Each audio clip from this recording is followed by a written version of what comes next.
security, and also that um, this current administration is taking to target immigrant students, to target immigrant communities and make them feel unsafe.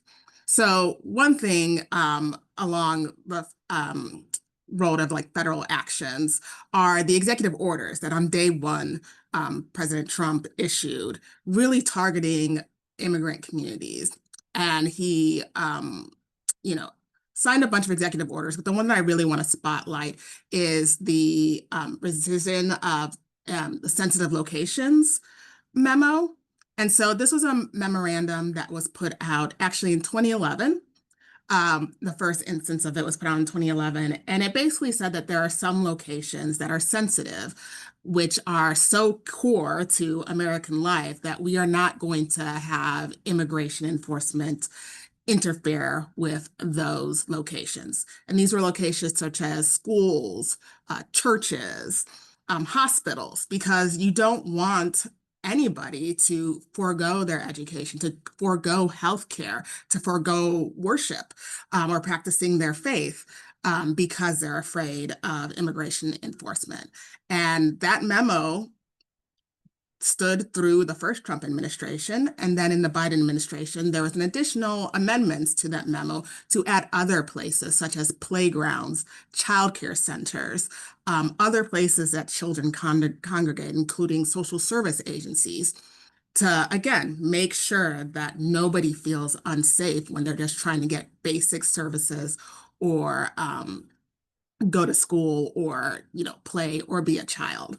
And on day two of the Trump administration, he rescinded this memo. And what that sent is a clear message that these places that have been safe and no-go areas for immigration enforcement for over a decade, since 2011, are now going to be targets.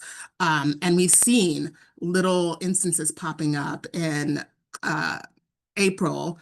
ICE went to to an elementary school in LA Unified School District looking for students for immigration or questioning enforcement. And this is one way that this action is playing out in our schools and causing fear in our communities. The other thing I want to spotlight are local 287G agreements. That's a really, technical term for basically agreements with local law enforcement to be deputized to carry out federal immigration enforcement. And so we see this with just your local law enforcement detaining citizens or detaining immigrants or profiling individuals who they think might be immigrants. And this is really troubling when you think about school districts that have their own school police departments and their concern about entering into these agreements to then go after students for ICE enforcement and questioning. There haven't been any school police districts who have done that so far. Pinellas County in Florida would have been the first one that entered into one of these agreements with Department of Homeland Security. But after public pushback, they walked back those statements. I'll talk very quickly about the Lake and Riley Act, just because this was a law that was signed in January 2025 of this year. And so we're still trying to figure out how it plays out. But basically, it categorizes certain low-level offenses, such as shoplifting, theft, as offenses for which immigration can detain an individual.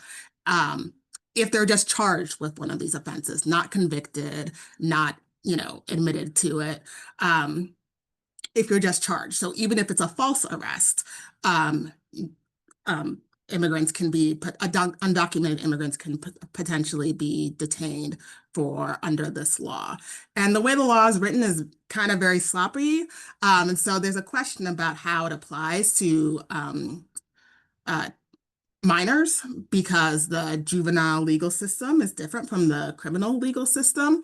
And so there's all these questions about how the Laken Riley Act would apply to a, 16-year-old or teenager who's been charged with shoplifting, who is undocumented, whether or not they could then be put in DHS custody. But certainly adults or people who can be charged with adults are vulnerable to this law. And then finally, really quickly, I want to talk about attacks on Plyler v. Doe, which is a Supreme Court case which was decided in 1982, which guaranteed the right of anybody living in a state to access a free public education. So in that case, the state of Texas was trying to charge undocumented families to enroll in public schools. And the Supreme Court said, if you are going to offer public education free of charge to any resident of Texas, then you have to offer it to everybody, regardless of their documentation status. And what we've seen are state legislation, state bills introduced to set up a case in which the Supreme Court could strike down or overrule that precedent. And so we've seen a couple states introduce laws that directly violate Plyler. Um, uh, One of them in Tennessee, which after a lot of organizing from parents, advocate, folks on the ground, was defeated temporarily. There's a chance that it might come back in the next legislative session. But that is really it's really an illustration of what happens when we all band together and say, like, no, all children deserve the right to go to school in safe and nurturing environments, and we're going to stand up and make sure that that is a reality. So, to talk a little bit more about how some of these things are emanating down or emanating throughout the country, I will toss it to Melissa to talk a little bit about the current climate in schools. Thank you, Adaku. And as you just heard, I am going to repeat some of those things and concur on some of those things that we are seeing in schools. So good evening, everyone. My name is Melissa Labossiere, and I am here this evening representing the AFT, the American Federation of Teachers. I am a member of the National English Language Learner Cadre, and I'm here to report on the current climate in schools and ways in which AFT is working to support students, families, and the school communities. Here at the AFT, we recognize that schools should be safe havens. And as you just heard, that is being challenged. Schools should be places of learning for all students and for the school community. And with this in mind, the AFT has created guides and toolkits for immigrant youth and families. In collaboration with the National Immigration Law Center, Kids in Need of Defense, United We Dream, and the Center for Law and Social Policy, we have created some resources for families and students that you will have access to in the resource document that will be provided. As a union of educators and healthcare workers, we have a responsibility to all, and I say that with emphasis, of our children. In moments like these, really solidarity is our greatest strength. So thank you for taking the time to join the call this evening. So here's what we know in the current climate in schools. We know that no one is safe because if immigrants are treated without concern for the law, then any resident is at risk. And as you just heard mentioned, the 1982 U.S. Supreme Court case Plyler v. Doe says that undocumented children have a constitutional right to receive a free public K-12 education. And this provides the means to becoming self-reliant and self-sufficient participants in society, which is what all educators want. We want our students to become successful members of society. However, we have seen this currently threatened in public education, as you just heard mentioned. Safe spaces are no longer safe spaces. What was called the sensitive locations policy has been eliminated, and officers may enter these spaces and have done so. Some families are afraid to send their children to school. The AFT is distributing Know Your Rights material so that if ICE shows up, people know they do not have to let them in school buildings unless they have a specific kind of signed warrant, a judicial warrant. These Know Your Rights materials are available in those resources that I mentioned, and they will be provided to you and can also be accessed on the AFT website.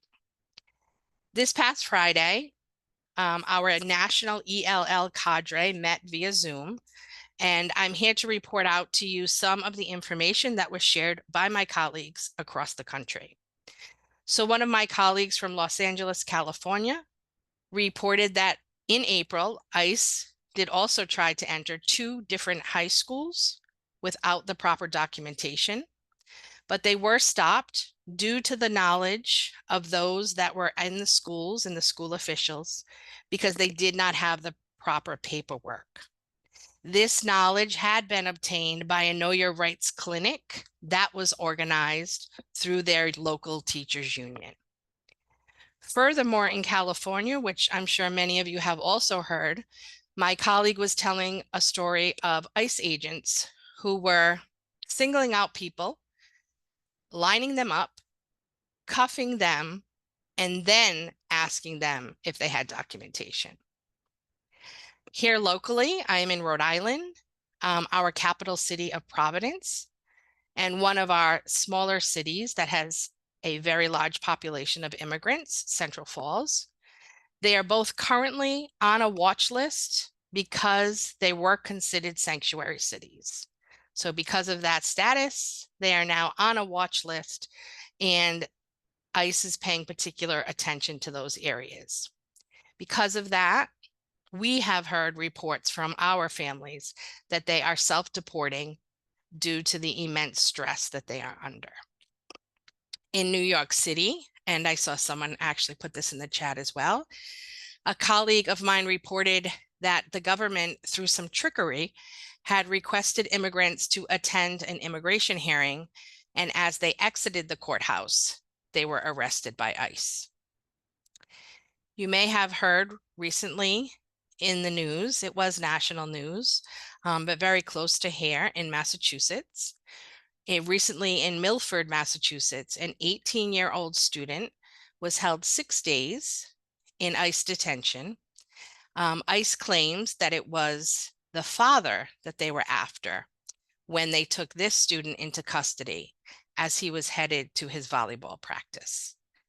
He was released on $2,000 bail, which was helped by community donations. But he speaks, and you can find the information. It's online. As I said, it was national news, but he speaks of the horrible conditions that he was held in for those 6 days. And one of his classmates was quoted as saying, "How can a community, after going through such a heartbreak, go back to fully normal?" That's something that really resonated with me strongly, and the toll that this is having on everyone, and how this is a community trauma. And it is affecting all of our students and families and school community. The AFT has a project called Protect Our Kids campaign. It stands up for policies that keep families together. It tries to protect workers' rights, uphold human dignity, and ensure that every child, regardless of immigration status, has the freedom to learn and thrive in safe and welcoming schools. The AFT stands unwavering in this fight because we know that what happens to immigrant communities directly affects our students, our members, and the future of our country. It is not our moral obligation, but it's really our civic duty to speak out, to organize, to mobilize, and demand a better future. We need to continue to build on the work that is taking place here today. We must build a future where every person, no matter where they come from or what ideas they hold is safe, valued, and free to speak, learn, and live with dignity. We know that progress is possible, but we also know that it's not guaranteed. So we must continue to fight for opportunity, for the respect, and to treat all with dignity for a better life. I want to close by saying thank you again for joining this evening. I hope that the AFT resources that will be provided can help build this knowledge so that we can share that to all of our families, and in particular, in my instance, to our school communities, to support our students so that they can be in safe, learning, thriving schools. I'll hand this back to Moms Rising now. Thank you very much. Thanks, Melissa. I just want to take a minute to say thank you to Advancement Project and to the AFT, who have been constant partners, in this work to support our families across the country. And in this moment where we're seeing increased attacks and anti-immigrant rhetoric, is phenomenal to stand with our partners in service to the communities that we work tirelessly to support each and every day. So this next segment, as many of you know, this is a teach-in focused on how to support immigrant students and families in hostile school environments. And I want to just say a little bit about how we got here. And this is like a full-on shout out to the Moms Rising team and the Moms Rising membership. Moms Rising, in the way that we typically do, provides an incredible amount of support and resources, including webinars and teach-ins like this, when we are navigating difficult times and when we have things that we have to advocate for, because it is a central facet of democracy to fight for the actualization of it. And we hosted an immigration webinar community meeting a few months ago. And out of that webinar, we provided a lot of resources to support immigrants in community and immigrant students and families in the school space. And we received some feedback, some of which came from colleagues who will be joining us on the call today because they live in hostile environments, that some of the tools that we were sharing couldn't be used when the school space was already hostile. So in the past, whether we've talked about, what it looks like to have a proliferation of law enforcement in our schools, including ICE, what it looks like when there's an assault on sanctuary policies and practices, and all the things that we work hard to ensure create a culture of belonging in our schools that allow students to thrive and ultimately communities to live in abundance. Doesn't work when your school is hostile, doesn't work when, um, the people that you want to go to create change are deputized in service to hate. And so what we found is that we needed to really go back to the basics to provide the tools that really birth how we care for each other, how we provide mutual aid, and how we've organized for generations before we had a dependency on digital organizing, and before we were so contingent upon trying to work within the systems to create those changes. So, we it's important that we not just respond and provide blanket tools, but that we also take the time to really hear folks, and provide them resources that they can use in their communities, because they reach out to us because they believe in the change and they want to support people in their communities and families. And the way that we do that is by meeting the moment and responding with tools that they can use. And so that's why we're here today together, to talk about those organizing strategies and the mutual aid, and to learn from our community partners what's happening on the ground, and from our brilliant partners at Advancement Project around the legal frameworks and what that looks like across the country, as well as our partners from AFT who are in the schools and on the ground every day with educators and students, working to address this and a multitude of issues that we're navigating right now. So I want to just take a minute also to share a quote by Linnell Moise. This is a well-renowned Haitian immigrant poet. And I feel like this quote encapsulates some of what I think a lot of communities don't understand about the immigrant experience. The children of immigrants don't get to be children. We lose our innocence watching our parents' backs bend, break. I am an old soul because when I am young, I watched my parents' spirits get slaughtered.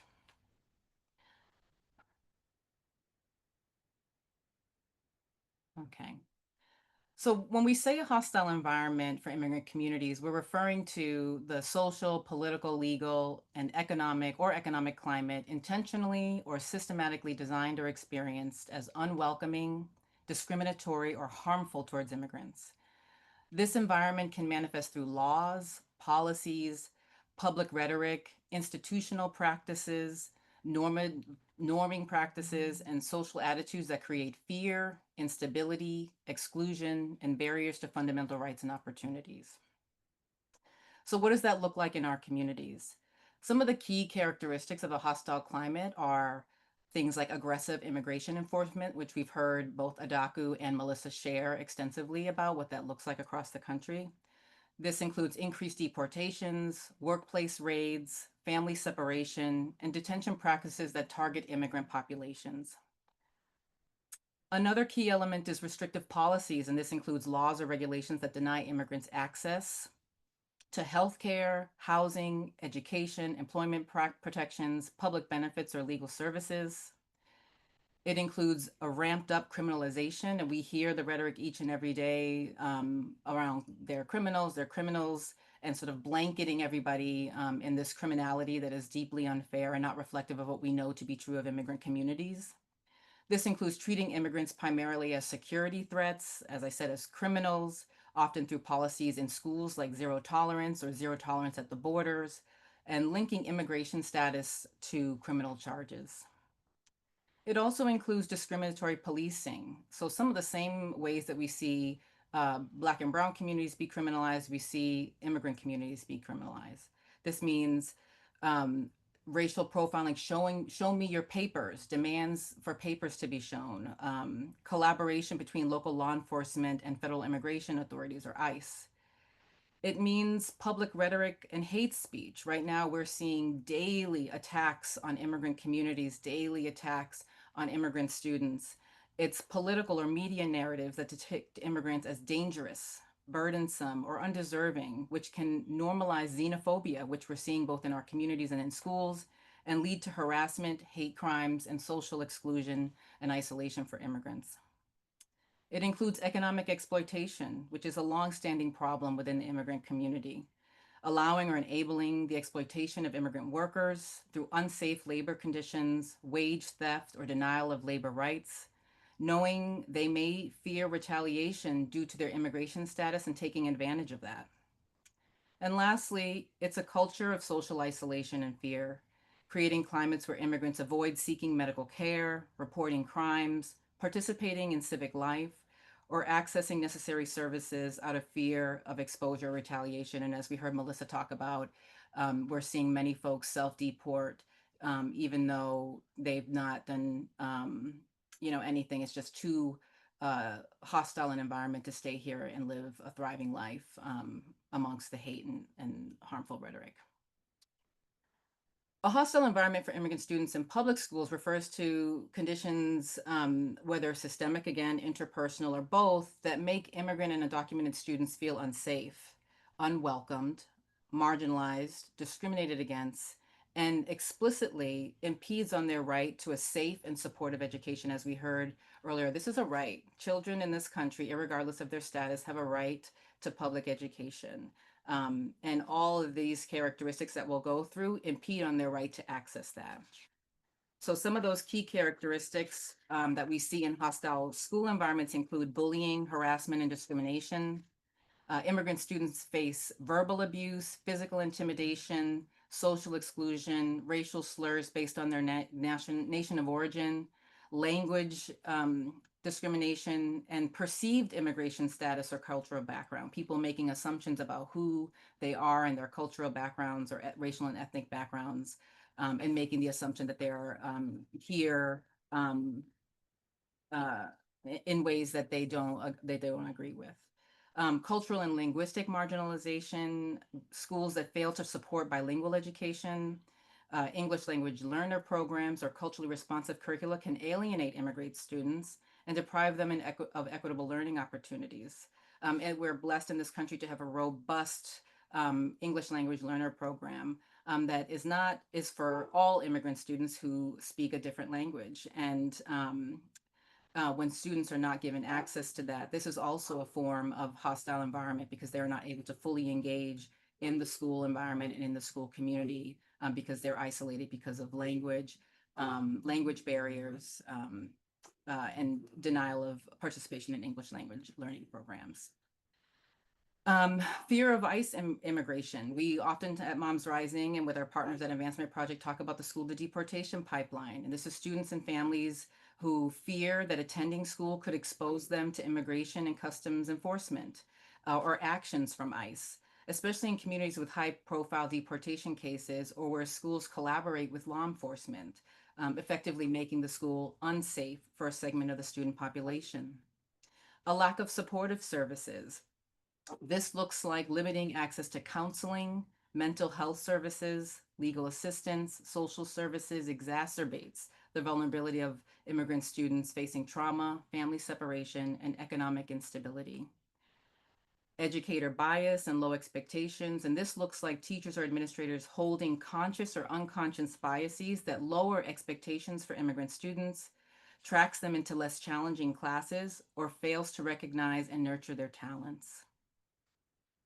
It includes exclusionary discipline practices, harsh disciplinary measures such as suspensions, expulsions, arrests, referrals to law enforcement that disproportionately target immigrant and undocumented youth, contribute to school pushout, which builds the school to prison pipeline and ultimately the school to deportation pipeline. We're also seeing an increase in the criminalization of absenteeism, referring students who are chronically absent from school or their parents to law enforcement or child protective services, putting immigrant and undocumented youth at risk of ICE actions, particularly as reports of agents from Department of Homeland Security initiating quote unquote wellness checks or on unaccompanied immigrant children at schools and in their homes. So this is really creating that culture of fear where students don't want to go to school and then their parents and they are criminalized for chronic absenteeism. And we're seeing that happen across the country.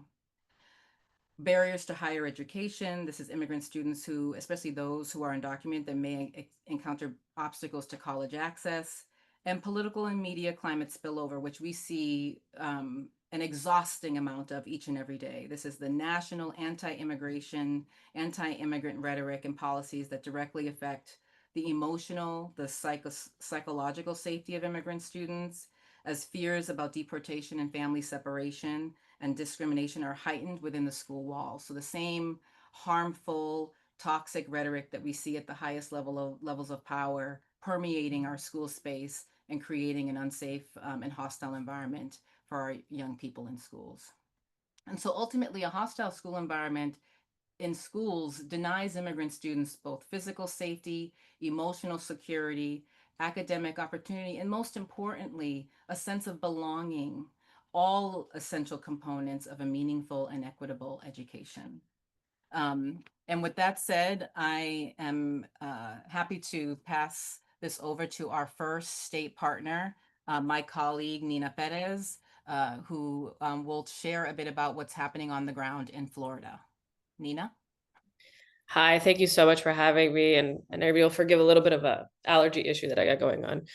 But Florida is home to nearly 5 million immigrants. When we think about where we are in Florida and really across our country, but in Florida in its own unique capacities, it's really daunting across the board. I think our friends at FLIC, the Florida Immigrant Coalition, say it best. What we're seeing in terms of immigration policies in Florida are not actual policies. They're just actions of cruelty, because a policy would indicate a process. And what we're seeing is a broad range of just attacks on community. There's a lot happening on immigration and education in Florida right now. So I'm really just going to kind of focus on three kind of buckets of information with the time that I have. And I'll talk a little bit about what we're hearing from families directly. I think it's so often that we hear about what's happening in the news, but not necessarily what we're hearing directly from families. And then a little bit about how we're seeing some of these things play out in K-12 settings and some of the attacks also on higher education. Florida's had some really unique recent attacks on higher education as well that I think are worth mentioning in this conversation. So we're understandably, and with good reason, there's a lot of fear and confusion in our community, particularly around programs serving diverse populations like dual language programs. I saw a couple of people mention it in the chat. My own child goes to a dual language program, and the predominance of, 50% of the children that are served are immigrant children, with the understanding that many of those children are likely in mixed status families. And so there's a real fear around, we have these great programs, a beautiful program and a beautiful public school program that are potentials for targets for attack. And so when you live like in an area of Florida as well, one of the things that we are often hearing from folks like, well, the teachers will protect the students, the other parents will protect the students. And this becomes part of that hostile environment conversation. What we've found since January and February, where a lot of these conversations started here in Florida, is that not every parent is a safe parent in your school. Not every teacher is a safe teacher in your school. And so we've had to do a lot of work around how is it that we build our communities of safety for public schools, but also outside the public schools, in sense of how is it that we figure out who our safe folks are, and how is it that we get people the information that they need. For example, we had a beautiful principal in my town who set up an know your rights training, and then was told by this district that she had to stop it, right? And so then we had to find other spaces and other ways to have those conversations with families. So I know we're going to talk more about mutual aid and communities of safety as we get to the end of the call, but I can't stress enough how important that's been. And also teaching safety tools to folks. So like many of the tools that folks were using in the field that were serving immigrant populations were using things like Facebook and Meta, tools that are also used to collect data. And so how is it that we go back to what was mentioned earlier, this idea of analog organizing, really being based in community and really connecting with folks and being an anchor and creating those communities of safety. One of the things that we are also just hearing consistently is that folks are just also really scared to even just speak Spanish in public. I mean, or speak any of their languages and immigrant languages, Chinese or any of those things from our members in public. The culture around fear has been so prevalent that part of what we've also been trying to do is think about like, how is it that we build communities where folks even just feel comfortable speaking their own home language? And how is it that we build those communities of safety? Because folks are so worried about being targeted simply for speaking their home language, regardless of their status, right? We've also had a lot of schools and districts that have issued inconsistent guidance across the state. And so the know your rights is so critically important, and people need to know what their rights are. But some of the things that have been really confusing, and in my view by design, is that we are getting a variety of information. So one district, for example, Alachua County, some concerned parents and students spoke out against the lack of protections provided by Alachua County Public Schools for its students because its current policy grants ICE and law enforcement agents permission to detain students without a warrant or question them without parental knowledge. And so they've been able to beat that back to a certain extent, but despite a large protest and public criticism, there still hasn't been enough done on that. And the board and various boards of trustees have, and I'll put an article in the chat about it for folks who are interested in hearing more about it, to continue to have these collaborations with ICE. And so we're seeing it in various counties where even though the whole state necessarily hasn't put out a policy, we're seeing these smaller chipping away at those foundations of safety happening in a variety of counties across the state. Just today, I was at a city council meeting right before this call where Jacksonville City Council, where I'm based, is considering looking at a bill that would force schools and city government to provide reports on undocumented immigrants, including children, to the city, and restrict any undocumented child from receiving any city services, particularly those provided by the Kids Hope Alliance locally, which include after school programs, early learning programs, special needs programs, juvenile justice programs, and even workforce development and career college readiness programs. And that will disrupt those services for all children, of course, not just undocumented children. And so we're seeing like these chip away attacks. And so the reason I name that and the reason I say that is and I love the place that I live, is that we need to be paying attention at all levels. And so we can't all do everything, but if you are really engaged in your city council, if you really love local politics, engage there as well. Like, pay attention to what's happening federally and at the state, but there are fights to be won in very localized ways. Because if no one's paying attention, they're going to get away with it, right? And so we really need to be looking at the ways that they're trying to chip away at the protections for our undocumented children, and our undocumented families across the board. And, you know, there was a great showing today. I'm happy to say I haven't been able to look at the update on how it went because I'm here, but I'm happy to say that there was a great showing today. And, you know, they really thought it could go and be swept around under the rug. But the more we make it visible, the more people know, the more we can fight these things back. I'll also name, before I close on my end, and I'm happy to answer questions at the end, of course, I'll be staying on to answer questions, is that we also have just been hearing about the ways that ICE can get into schools. That is not the particular raid that you would think of. And so recently, she does not want to be identified for obvious reasons, but I spoke to a teacher in Miami who had ICE first picked up a father and then brought the father to the school in handcuffs in order to be able to have the child released to the father, because that was a way of getting around the warrant, essentially, because the father could sign out their own child. Now, I say that not to scare people, but I say that because the teachers were not prepared for that. Like, that scenario was not a scenario that was in the understanding, and they had been trained, and these teachers they were not in such a hostile environment. They had been prepared and trained for that. And so now they've been able to prepare for that. And so the more that we're hearing these things, and the more that we can have these conversations, the better we can protect families, and the better we can create these communities of safety, mutual aid, and local connection, and training for teachers who are safe teachers, and administrators who are safe administrators, and parents who are safe parents, to really support these communities as they find creative ways to engage in kidnapping children and families, for lack of a better word. Some of the more, and then I want to talk really quick about higher education. I know I'm running short on time here, but some of the things happening in Florida because Florida is often the state that becomes the state that other states model on some of these policies. I think it's really important for folks to hear about. I can be louder. I'll try to be louder.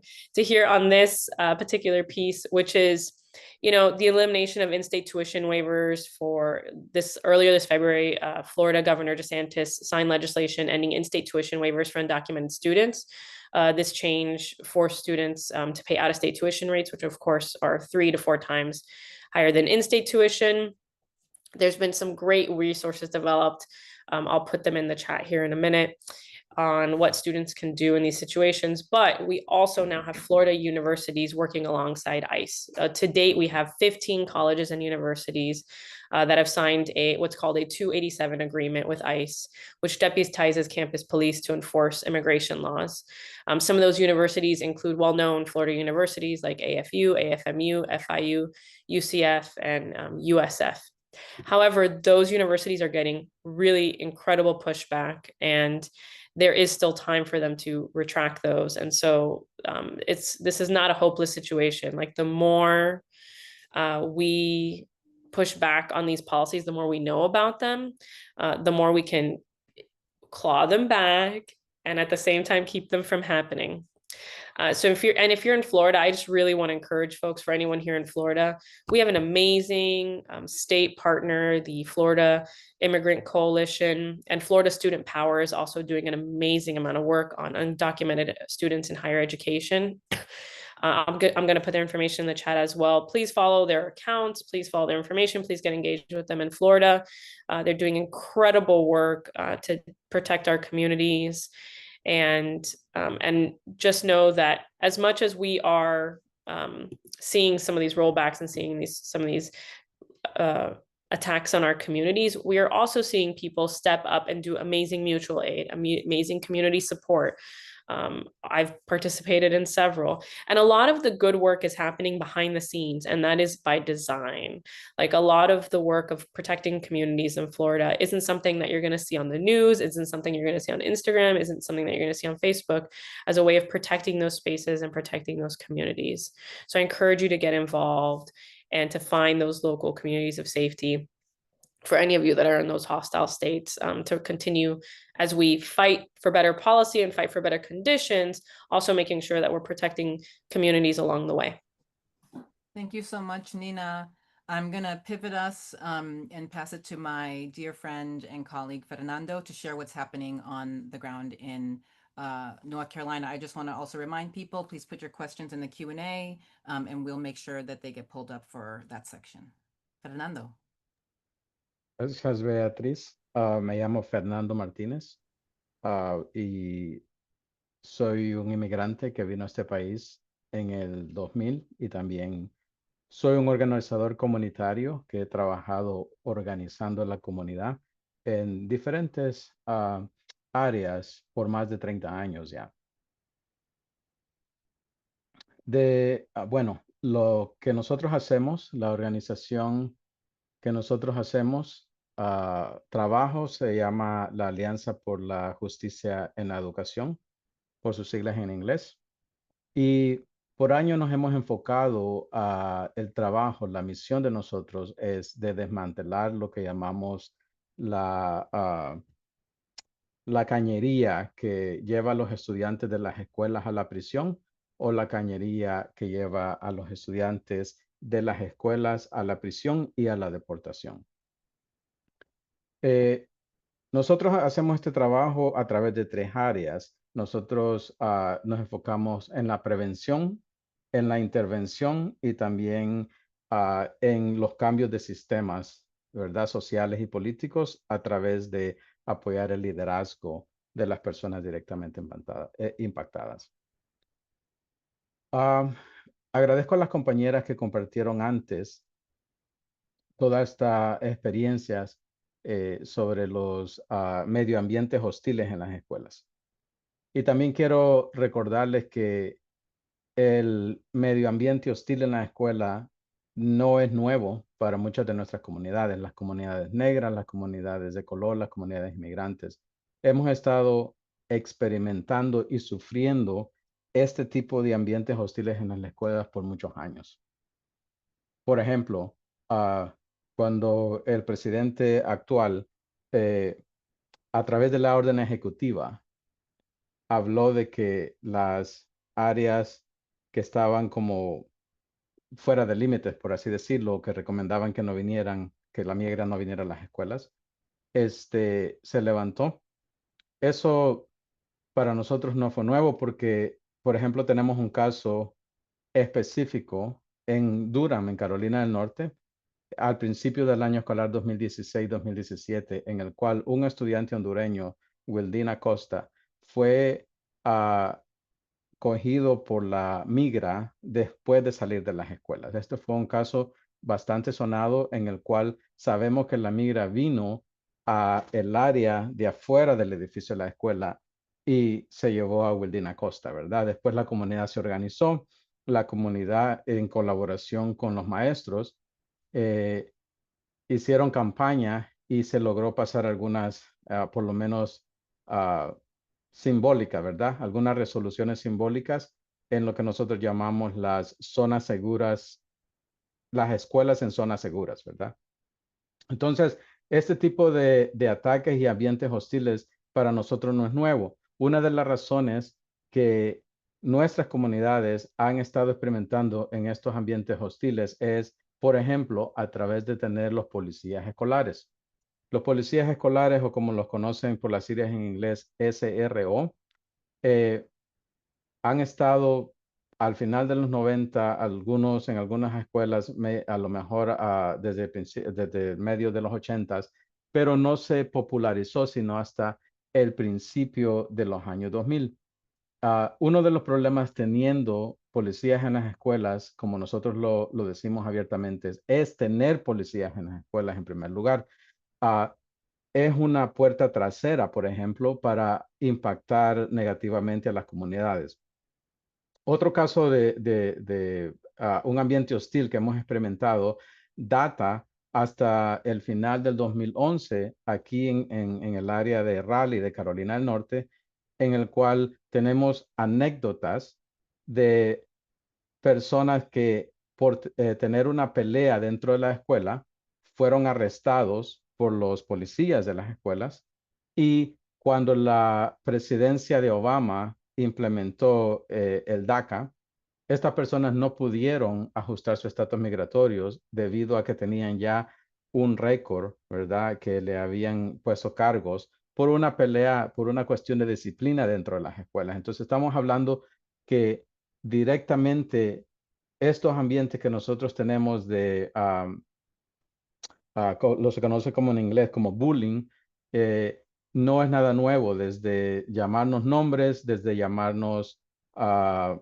este, eh, bueno, desde intimidarnos hasta también limitar las oportunidades que tenemos a través de, por ejemplo, el in-state tuition, que nos obliga a nuestros estudiantes a pagar tres veces más para ir a la universidad. Pero también tenemos falta de inversión en nuestras comunidades, ¿verdad? Uno de los grupos étnicos de graduación más baja en Carolina del Norte son los estudiantes latinos.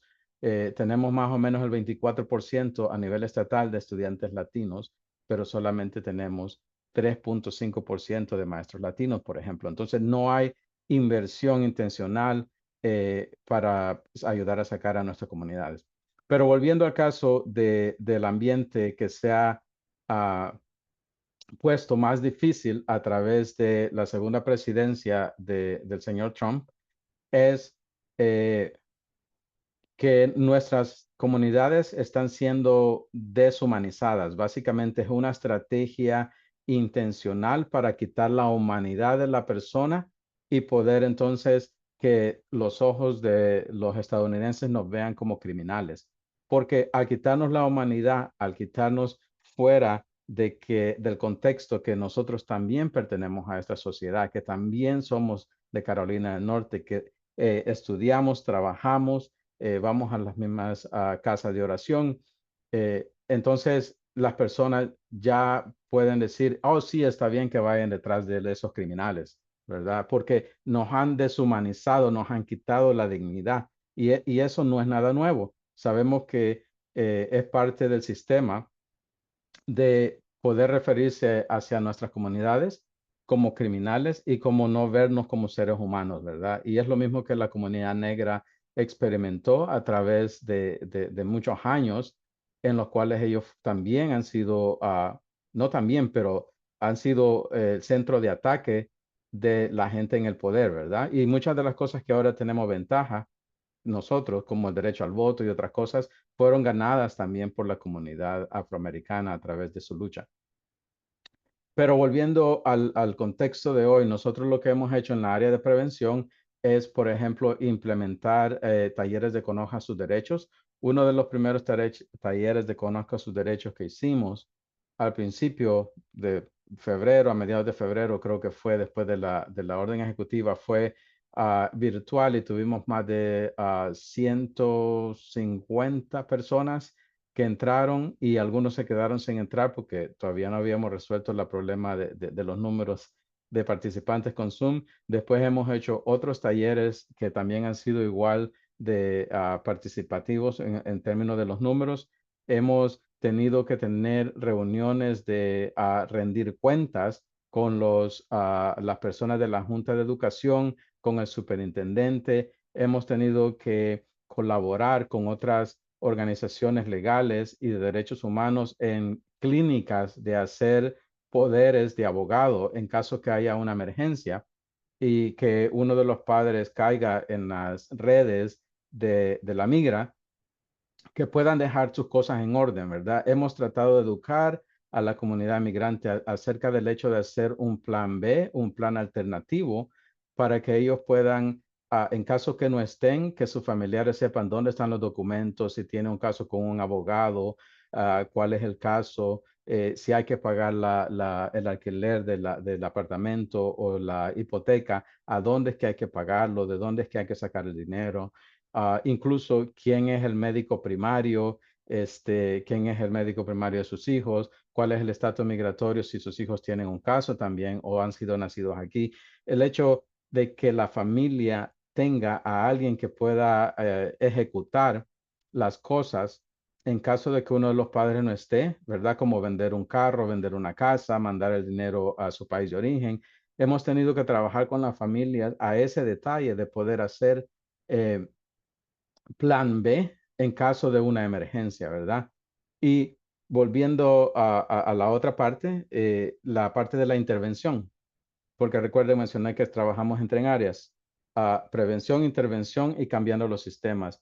Ah, para la intervención, hemos tenido que colaborar y apoyar ya esfuerzos que existían de apoyo mutuo. Por ejemplo, en el área nosotros vivimos del Triángulo, hay unos miembros de la comunidad directamente impactada que se han autoorganizado y tienen un sistema de emergencia o alerta que se llama Radar Safe, en el cual las personas pueden llamar y reportar a acciones sospechosas de la migra, y habemos o hay otros que tienen un poco más de privilegio, que son residentes legales o ciudadanos, y van a verificar, a tomar video, a tomar foto para asegurarse que uh, sea cierto o no sea cierto que la migra esté haciendo ese tipo de paradas, ¿verdad?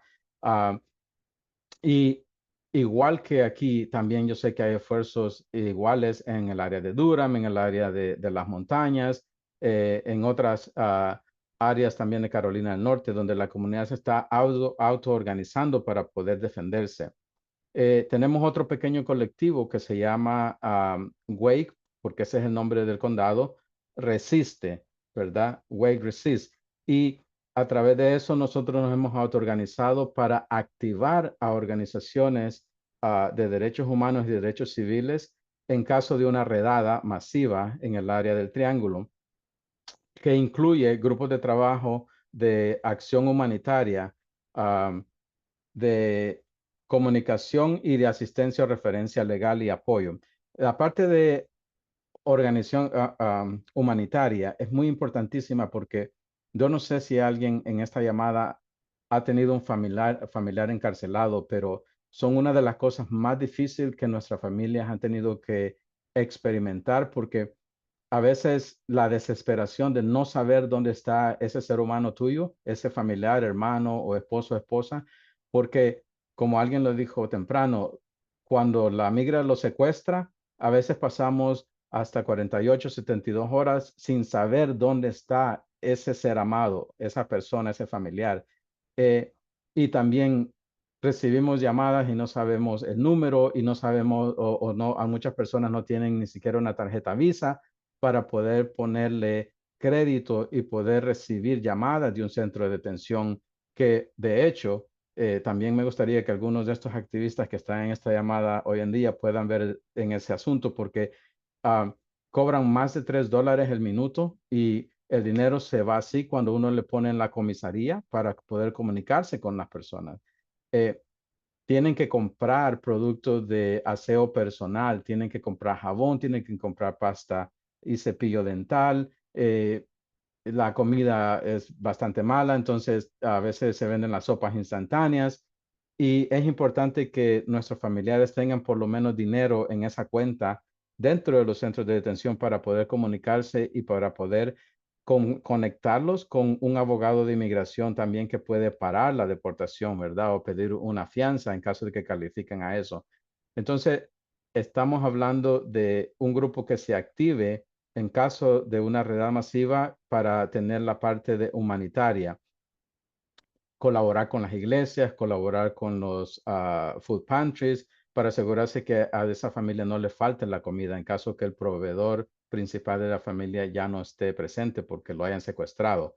Estamos hablando de tener también un grupo organizado de comunicación donde podamos afrontar, donde podamos también hablar sobre el mensaje que tenemos que mandarle a las personas que hacen las decisiones y también tratar de ayudar a esas personas a cómo y a la comunidad a cómo comunicar la necesidad que tenemos para que los aliados como ustedes que están en esta llamada en este momento puedan ayudarnos.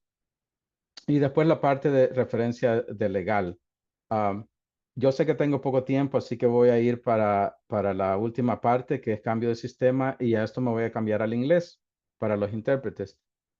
Lo que llamamos system change, ¿verdad? Nosotros, we're working on the elimination of school police. We are proposing alternatives to school police, such as community intervention workers or peacemakers, people from our community that have the training to de-escalate and to work with the students, right? But because our community intervention workers are not trained law enforcement that are going to use force and violence to control the situation and also don't have the power to interrogate and arrest the students, we believe that the referrals to criminal and juvenile courts are going to go down.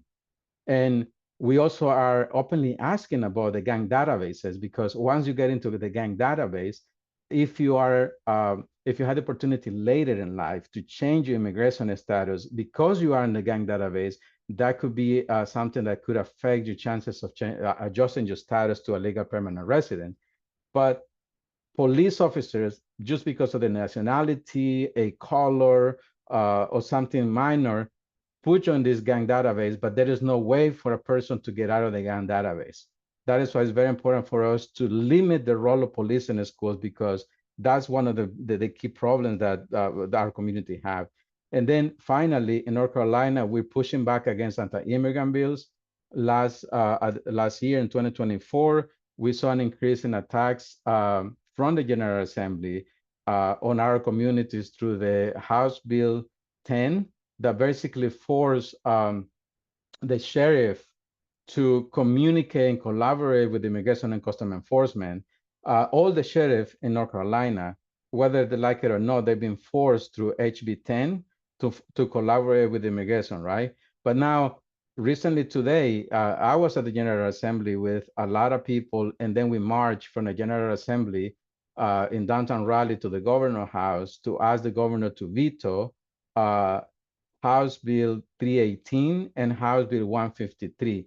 Both of the bills are equally damaging to the immigrant community because they basically encourage or force the sheriff departments to have more open communication with ICE and to extend the time for ICE to come to pick up that person from the detention center, right? And also in the case of SB 153, obligates law enforcement agencies to enter into contract or MOUs between that law enforcement or that police department and Immigration and Customs Enforcement, and requires to take the public agencies, those that are there to help us, to collect additional or take additional steps to verify whether that public assistance is going to benefit undocumented immigrants. And we do know that if you cannot produce a state ID or a social security card, you already cannot access to none of the public assistance that is available there, like housing aid, even borrowing money to go to college, right? You cannot even get money college. And there is already a 5-year bar for any legal permanent resident to apply for public benefits. My parents couldn't get Medicaid until after 5 years. And even that, we were fighting for a year to get approved the Medicaid because of that. So that is not true that undocumented immigrants, we're withdrawing the resources in the country, because our people cannot even apply to that. During the pandemic, everybody got their stimulus money, everybody got the money, but undocumented families, they did not get a dime from that. And we had to organize and raise money to create this mutual support and make sure that the frontline workers has a food to eat at the end of the day. So all these attacks are coming and a part of the national trend to further criminalize and to militarize all the agencies, from schools to local police departments to the sheriff. to basically intimidate and force our community to sell the poor. And that's basically at the end of the day what they want, right? In contrast, we're seeing that this person in the White House is opening the door for other people from South Africa, that are different color of skin, but they just do not want, brown people that come from Central America and south of the border to come to the United States. So it's another question about class, it's another question about race, but that's what we're doing right here in North Carolina. Thank you, Fernando. I'm going to move us along so we can hear from our partners in Arizona, and I will pass it to Melina. Hi, everyone. Let me know if you can't hear me. I know there was, I think, audio issues, so if I need to talk a little louder, just let me know. But my name is Melina. I'm with Puente in Arizona. I a Puente youth organizer here. But I'm gonna go ahead and just start talking about like what we do as Puente in general with our membership, and then I'll break it down to what me and my partner have been specifically working with our youth, and what we're planning on doing this a little bit this summer as well for our summer program that we have yearly. Um, Here, just like everyone else throughout the country, we have our Know Your Rights, for folks to know exactly what to do if, ICE comes to their house or if they're pulled over by ICE, what to do. We did break that to a second part where it's our Plan de Defensa training. And in there, we break down what documents families should have ready, what documents they should notarize. And then we have a specific packet that I'm more than happy to share with y'all, where we ask the family member to put their full name, because sometimes we know that, with our moms, we just know them as mom, and we don't know like they have a middle name or they have 3 last names, right? I know for us Mexicans, sometimes we have like 4 or 3 last names, so then we don't know that full thing. But having that is really important, when we're going through the immigration process, to have that full name, having that date of birth, having bank accounts, because sometimes, one parent has all that information and maybe the other parent doesn't have it. So that way, like, everyone knows what bills needs to be paid, when they need it paid, what medication kids take, where is their doctor at, right? The pediatrician. If you're leaving a power of attorney for minors, like, this packet will be really important for them as well, so they know all the details of the person and to like better help them. Because one thing we say in our training is that when you are detained, we don't want you to worry about what's going at home. We really want you to worry about how do we get you out of there, right? Like, we don't want you worrying about like, oh, who's picking up my kids, who's taking care of my bills, and who's taking care of my house and all of that. So that's why we really emphasize our folks to fill out this packet, having all those documents just ready in a binder, in a folder. Recently, we just added the Know Your Rights at Court, just because of what we've been seeing, when people are showing up to their immigration courts. We're seeing a lot of people who getting their case dismissed, and being arrested by ICE. Here in Phoenix, we saw it very heavily for like 3 days, where they were just like right pulling them right out of court kind of thing, and vans were just parked right outside. But then the following week they kind of changed their strategy to just scouting to see who the person is, what car they were driving, and actually following them out in the streets, and then that's how they would get them. So they were no longer getting them at court. So right now we have that training where we let people know like what exactly you can do to, like, if your case is dismissed, how to reopen it, kind of how to fight that. And yeah, that's basically that piece. We also have our Migra Watch, where we're training a lot of volunteers to actually come out and help us when we do get ICE calls or something, and to help us, record. Like, we have different levels: record, speak to family. We have lawyers. Like, there's like all these different steps, but really to make sure, like, rights are not being violated, and really capture everything, because we know they're doing things really shady. They don't have warrants. They're breaking down doors. We've been out today since 4 in the morning trying to track these cars, trying to see where they were going to be at because we had heard a lot of tips that they were going to be out today heavily. And one of the places that we actually were at, they used a tank to break down the door. So those are the tactics that we are actually seeing here in Phoenix. And it's like not the first time that we've seen it either. So, but yeah, making sure we're recording that and we're like, this is what's happening in our community and how they're terrorizing us. We also have an accompaniment training where folks can be trained to go with people inside their court so that way they're not there alone, especially because some folks don't have lawyers. So we're like, you have someone there who's with you who can help you kind of advocate. We'll give you reminders like, hey, remember you can say this, or hey, this and that. And then we also, because of our the ICE check-ins, we have people going with them as well, so they're not alone, because we've been seeing that it's a lottery system where people go check in and either they get a new date or they're being detained in that moment. And so we're out at both the immigration court and the ICE office to kind of like let people know what could happen, making sure like we get a phone number of a loved one that we can reach out for them in case they don't come out, or in case they get arrested. That way family also knows, because one of the things that we saw at immigration court is that they were not letting people know.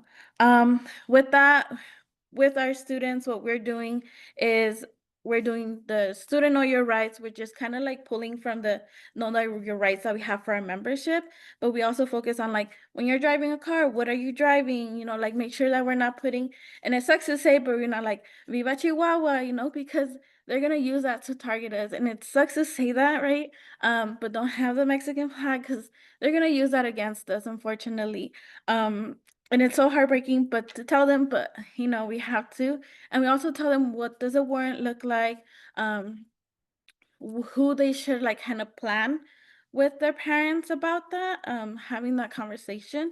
And also we do teach them about the plan de defensa so that they also are aware of what that looks like. And if their parents are leaving that to them, they're like, okay, they're like, I know what this is. I know how I can better help my parents and my family overall. In the district that we're working currently, we actually have weapon detectors. We have an e-hall pass, where the e-hall pass you have to ask permission to go to the bathroom, and it's like this whole mess that we have. And so the district we're primarily working with, 3 of the board members had come out along with the superintendent that they're not going to be working with ICE, and that we've offered to do trainings for their students, for their staff, and they're saying that they're doing them, but we feel like they're not, especially now there's a new board member on there that is a MAGA board member, and so we're very nervous of how that's going to look like and how that's going to impact our work, with everything, trying to get SROs out of campus, and just making sure our community is safe, because they're already scared. We have heard it from families just like all of you, like they're scared to even go to school now. So, but yeah, that's a little bit of what we're doing, or a lot of what we're doing, but I'll stay for questions as well. Thanks so much, Melina. Always a pleasure to have folks doing incredible youth organizing like Puente join us. So I'm glad you're going to be staying for the call, for the Q&A.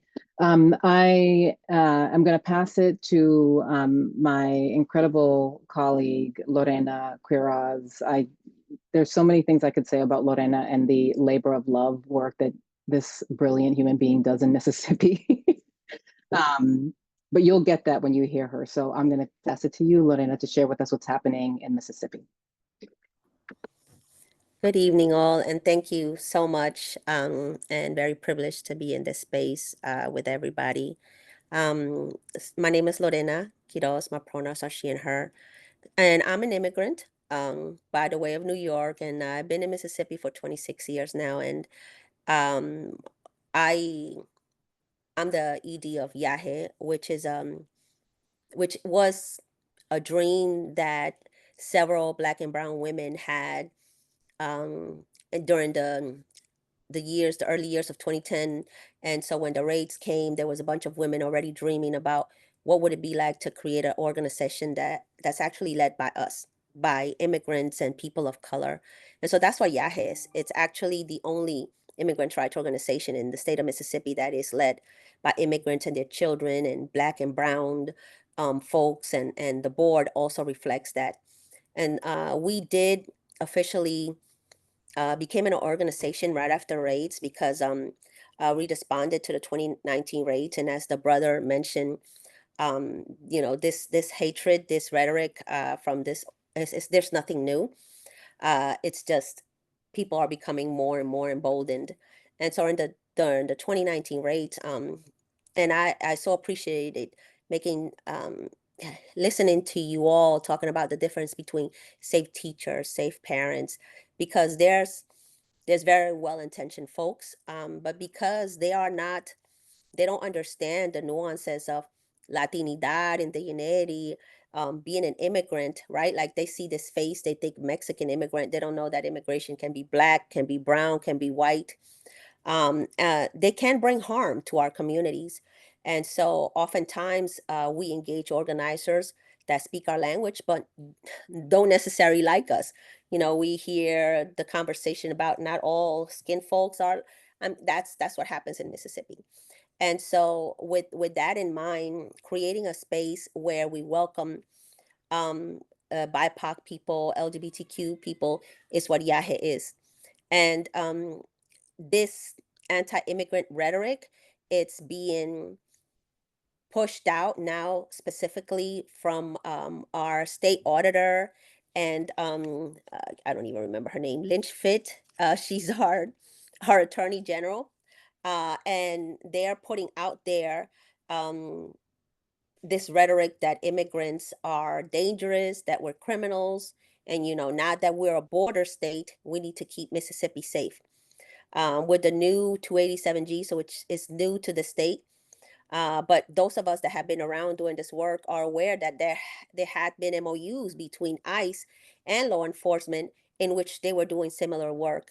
Officially, now it's out in the open that they're deputizing um, folks to do the work of ICE agents.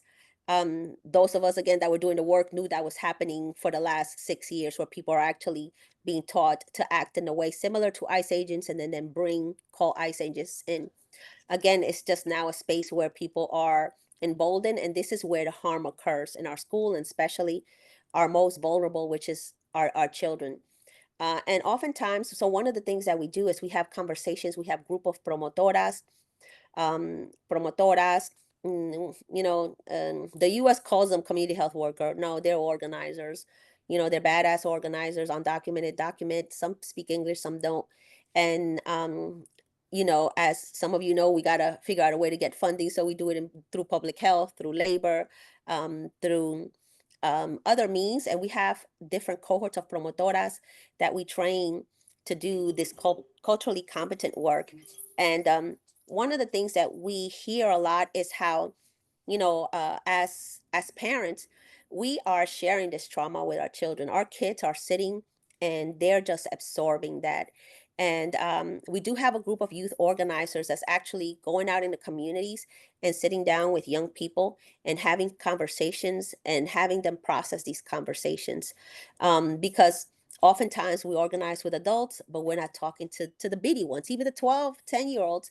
They're thinking about what can happen, what will happen to my parent, right? If ICE catches them.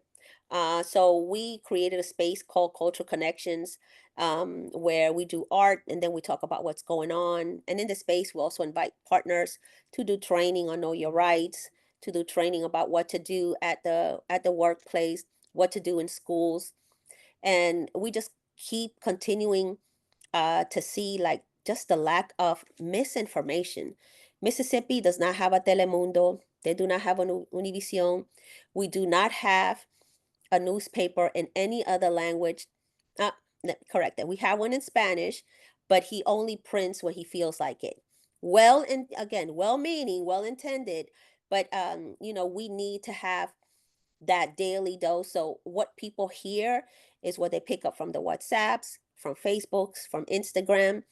And this is, again, if you're not in community and you're not organizing and trying to build power, even with people in, with people in power, you're going to make mistakes. Recently, during legislative sessions, we had all these anti-immigrant bills. Of course, our coalition, which we call Nuestro Mississippi, our Mississippi, because it's ours too. Um, we spoke to attorneys and we spoke to folks, and they were like, "These legislation, this is." We spoke to them about legislation um, that was not likely to pass. I'm sorry, I'm home and I hear dogs and people walking in. And an example of harm is that some of the organizations put it out there that this legislation where you were going to pay bounty hunters, and as horrible as that legislation was, and as important to inform people of what could be, we had to approach it in a way where we're educating community. This is what this means, this is the process, and this is what happens, and if it passes through this process is when we can concern ourselves, and that's when we go and deploy people to the Capitol. That's not what happened. The organizations were calling media, and people were disappearing, not going to school, not going to work, because of the message that was being put out that this legislation had already passed. So now we had bounty hunters, and you probably heard about it. I know Univision interviewed me and cut out pieces when I told them it's not passing, like it's already. And the way that they shape that when they're not working in community can be harmful. And that's also an example of how, again, like safe teachers. We've had stories of teachers who call ICE on their students. So coaches that feel, okay, you're 18, you haven't fixed your paper, I'm going to call ICE. That's going to, I don't know what they think. And so people that have grown complacent, that they feel safe with this person because they work daily, they don't know what's going on. And then, we start um, confiando, we start building confidence in these people. And then they turn around and they actually start calling ICE on us. So when we are not in community and we're not aware of that culture of deception, or even know the people that we're organizing with, when we're not aligned, when we're not understanding, like the brothers said, the anti-blackness, and we're not talking about it, to me, that organizing is not benefiting anyone. What it's doing is, it's lifting up or putting an organization up on a stage just because they claim to be organizing. Um, we have had schools that actually brought ICE in their backyards for demonstration purposes. Demonstration purposes. I mean, you have 5-year-olds, 6-year-olds that know what ICE means. That is not demonstration. That is to scare you into submissiveness, to scare you into being quiet. And unfortunately, it has the effect on our community. We have been doing a lot of work for the last 5 years to build up a base that actually is not fearful, that actually demands their rights, working with them, creating platforms.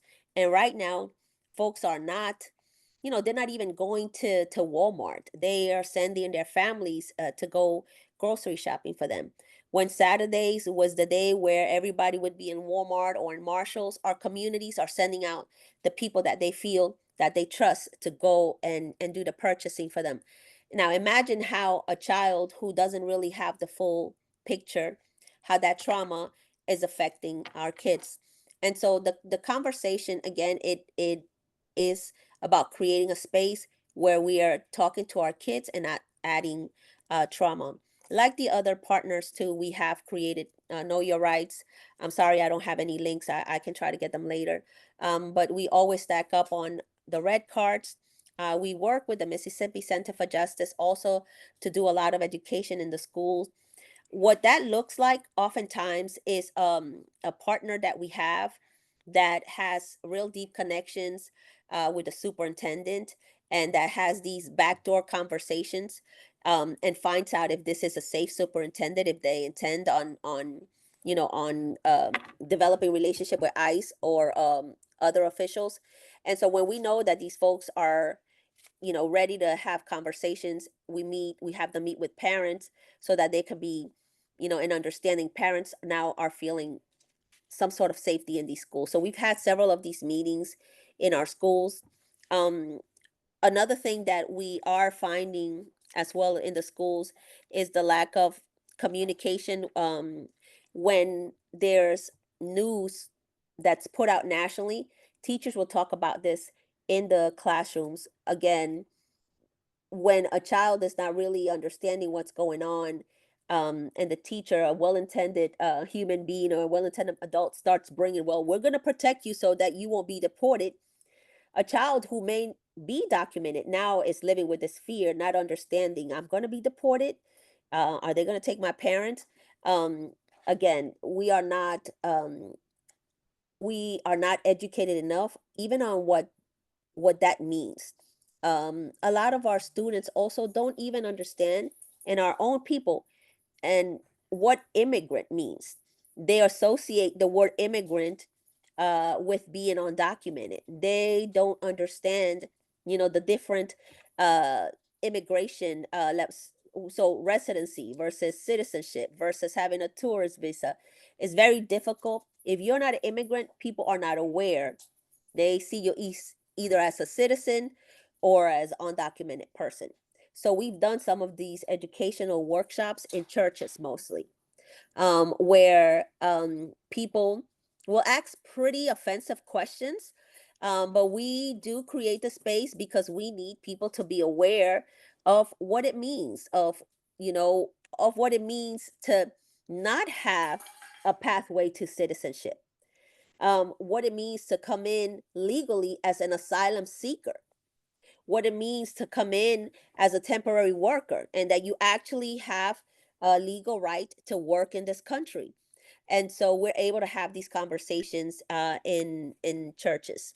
And we also have to do a lot of debriefing, because we, organizers and folks that volunteer with us, they're like facing the trauma, facing like the everyday um ignorance of people, and having to deal with this narrative. One thing that's happening to us, and I'll share, because I know that has happened, I think, in Arizona and other states, is that the state auditor, you can look it up, he got on Fox and told the world that we misappropriated funds, um, on a grant that's reimbursable. So there's, you have to provide the receipt before you actually receive the funding. But that's the narrative, again, of this Immigrant Alliance for Justice and Equity is stealing funds from the state. And they're working with queer people. And he keeps saying this over and over again and tying us up. And it's creating a space where people do not feel safe going to our meetings.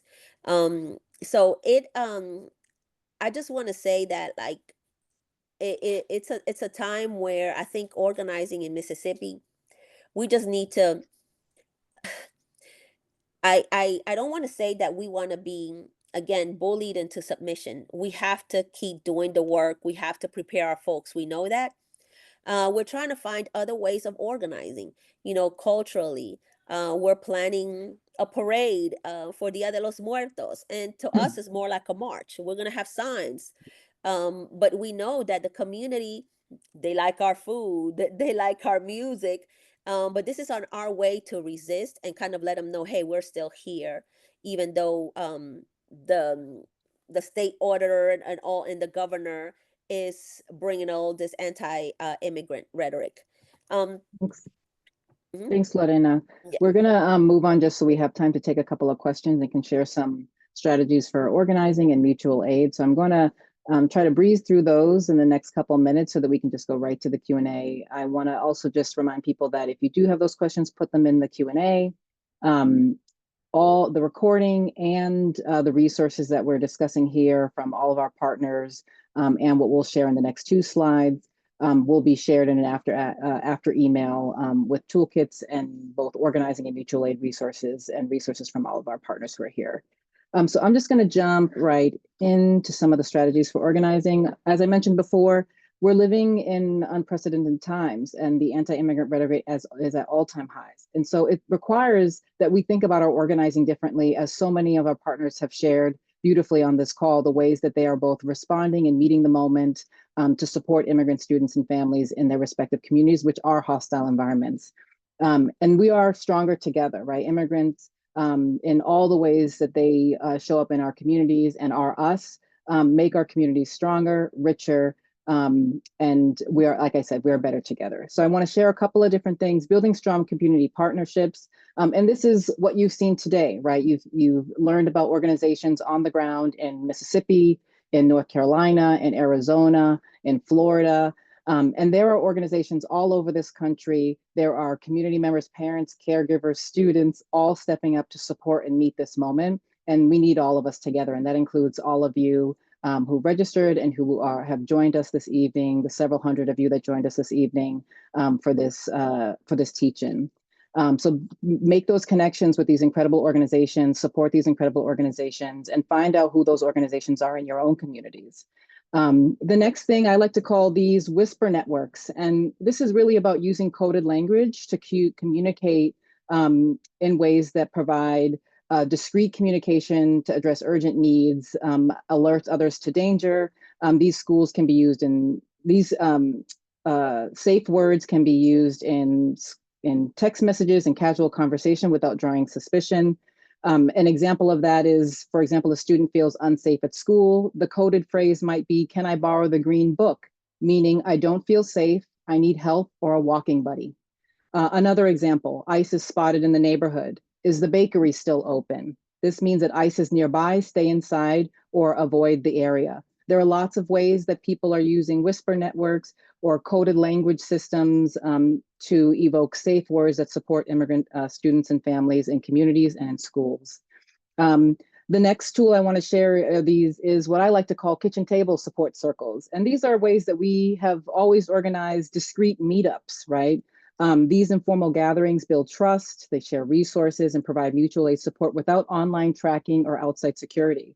The goal here is to provide emotional support, language practice, even homework help, to quietly share critical information and referrals, and to strengthen our local networks of care, right? Because this is really about building cultures of care, strengthening our organizing and our capacity to build robust mutual aid networks.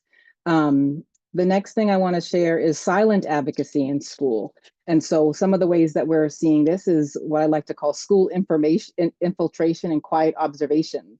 And this means basically sort of discreetly tracking disparities and discrimination in school that either you witness, that your child is sharing with you, that teachers are sharing with you who may feel unsafe sharing this broadly.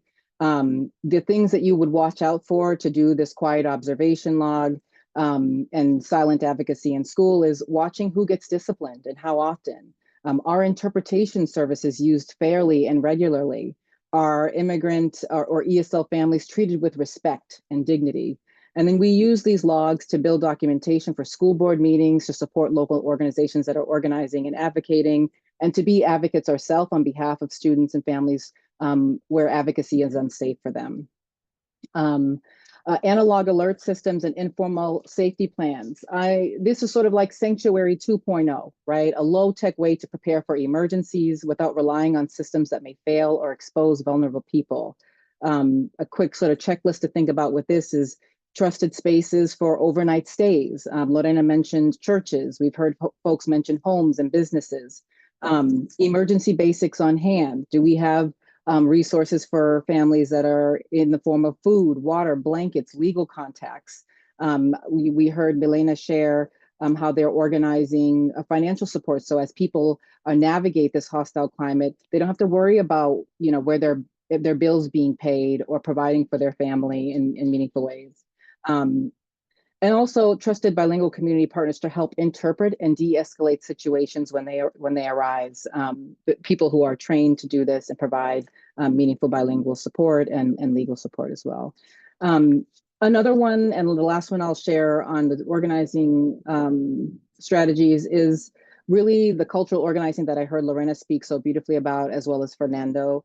And that is a cultural embedding through storytelling and presence. It sort of mirrors the way that we advocate for teachers to engage in culturally competent curriculum and supporting dual language learning in robust and creative ways. We can use children's literature as a gentle tool to affirm them culturally and as resistance in and outside of the classrooms. I also would suggest that people think about this as sort of a way to sort of like both educate themselves and their own families, but also to create cultures of tolerance. And we'll be providing some book suggestions in the resource as well. And one other thing I didn't include here that I will add is just like handwritten notes to people who you know are navigating tricky situations, affirming love notes, right? Our folks need love notes. They need affirmations. They need to be seen and heard because it is toxic out here. Folks are scared and they have every right to be, because every day we all see and hear the messages that rob them and our communities of their dignity. And we all know that that's not okay. The last thing I want to say is that, obviously in the face of growing anti-immigrant sentiment in our schools, community care and mutual aid become lifelines for immigrant students and their families. When institutions fail or worse, become hostile, as we've heard from so many of our state partners sharing here tonight, neighbors, educators, organizers, and peers step up. So many of the folks that you've heard on this call step up each and every day to support immigrant students and families and to make our communities safer, robust, and more abundant. They offer language support, legal resources, safe transportation, meals, mentorship, emotional safety, and friendship. Mutual aid isn't charity, it's survival and it's solidarity. It's how immigrant communities push back against fear and isolation, reclaim our dignity, and build networks of trust that schools alone won't be able to provide. So when systems like our schools, hospitals, other spaces turn their backs on immigrant communities and our neighbors and loved ones, we know that community opens its arm, because as parents, caregivers, and advocates, we know that we're stronger together. So a couple of mutual aid strategies that allies broadly can use and take on to support immigrant students and families navigating hostile school environments includes organizing community resource pools. This sort of mirrors what Milena was sharing with us, supporting and making sure that communities have essentials like school supplies, groceries, hygiene items, and clothing. This relieves financial stress and creates a direct support line when schools don't meet students' basic needs or refuse to meet basic needs because of anti-immigrant sentiment.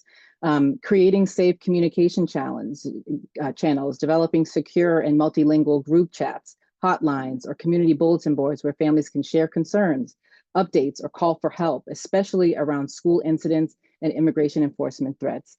There's nothing more scary than hearing that ICE showed up and took someone's loved one from the school. It doesn't just affect that family, it affects the entire school communities. Friends are lost, school communities become fractured, and that harm and pain is long lasting. And so it takes all of us to create these safe spaces to communicate and to advocate for folks. And it is a robust and dynamic way to engage in mutual aid as an advocate on behalf of. Offer academic and emotional support spaces. Like I said, kitchen table homework help sessions for immigrant students navigating challenging times is such a beautiful way to offer generosity, hosting tutoring sessions, homework clubs, or healing circles for teenagers and other family members outside of schools, in your home, in your living room, in safe places that are welcoming and affirming of immigrants and their experiences. Without fear or judgment, including cultural affirmations, and using a trauma-informed approach. And lastly, building solidarity teams for advocacy. This sort of mirrors what I was sharing in the organizing tools, is that, we all have a touch point in some way, shape, or form with immigrant communities. Either we are of immigrant communities, we are first, second, and third generation immigrant communities. And so when we're able to sort of take on advocacy for those who are experiencing the direct anti-immigrant sentiment and rhetoric, both in their own communities, from their own people, and from those that are pushing that narrative. It's important for us to be trusted allies, to accompany families to meetings, challenge discriminatory practices, and advocate at school boards and events. Because when families have to navigate this culture of shame and loss of dignity alone, it's traumatic. And we know that families are not alone and that we can push back with power, safety, and care. And so This will be shared with folks. I know I went through that pretty quickly, and I want to sort of pivot it to my colleague Adaku so we can jump into some Q&A. And again, thank you all for being here. What an incredible group of people and conversation. Yes, Deeply grateful for you all. incredible conversation and also lots of great questions in the chat. And so, or not the chat, the Q&A box. And so if you have more questions, feel free to drop them in.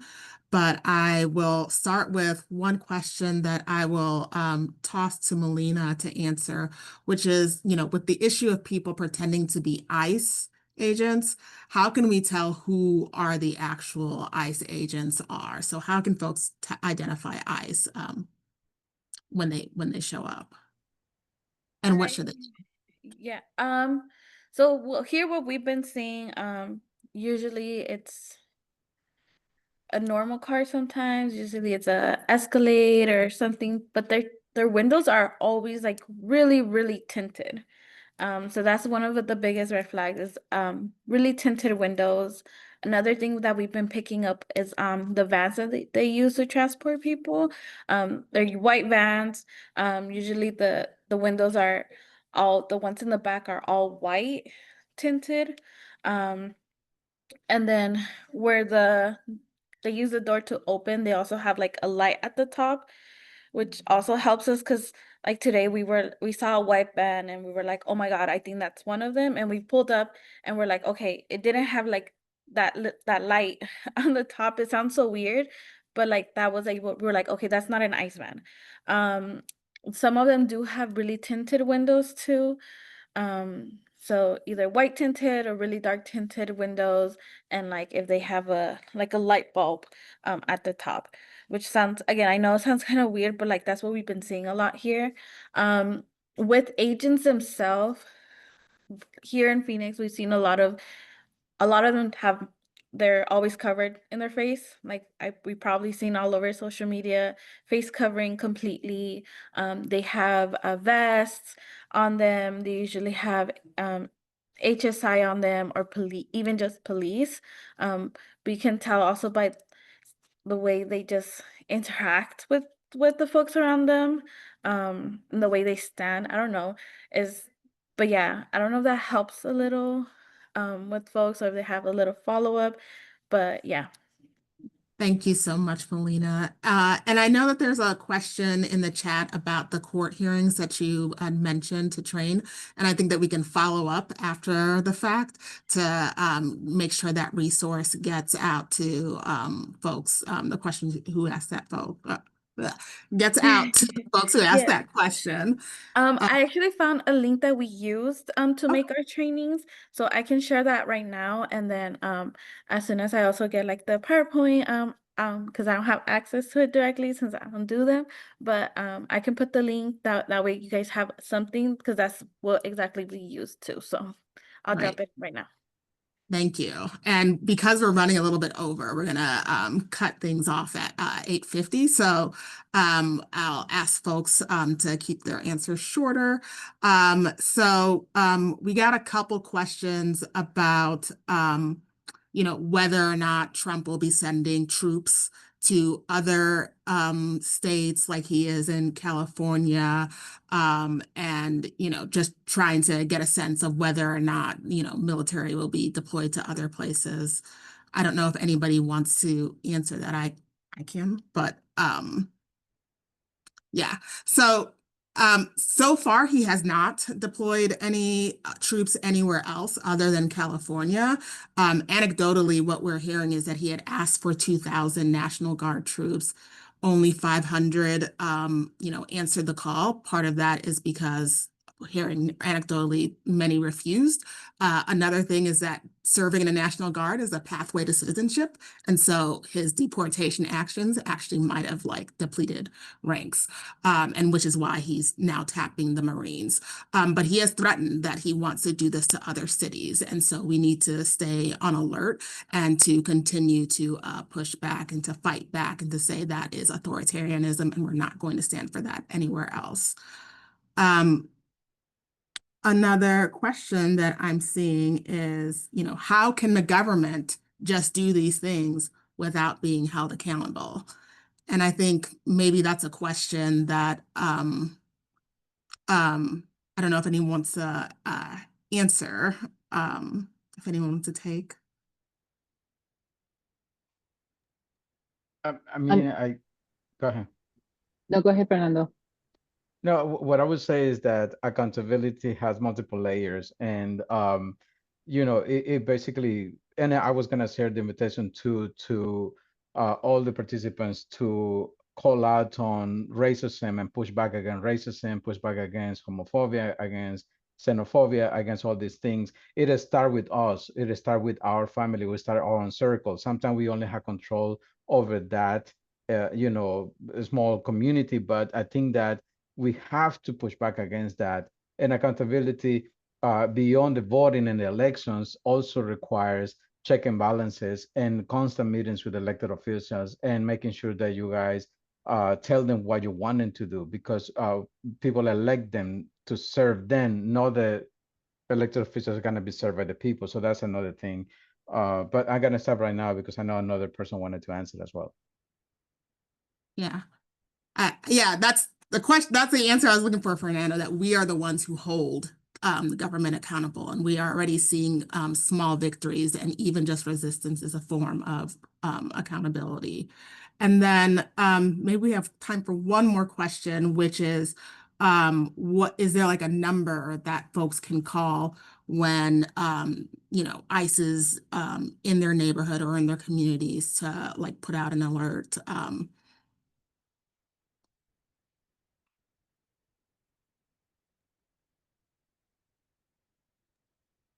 For this one, I would just say, my first go-to would be many of the local immigrant support organizations that exist locally.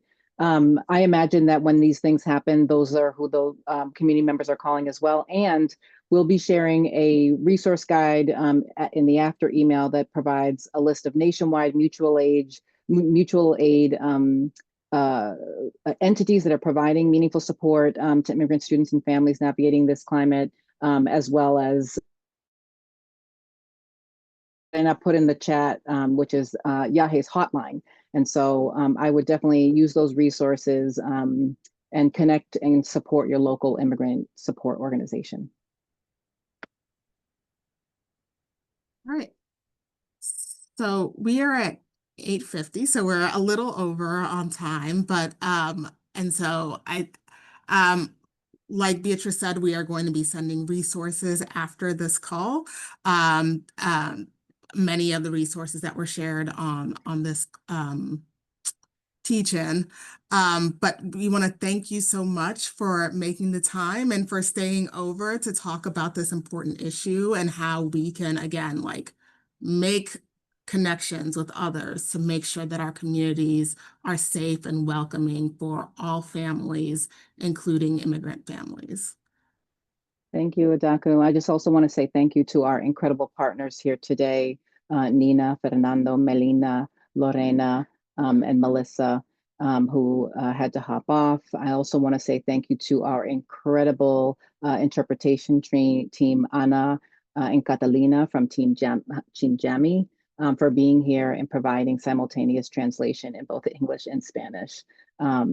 Thank you all for being here with us this evening. To learn more about the work that both organizations are doing, please visit advancementproject.org and MomsRising.org.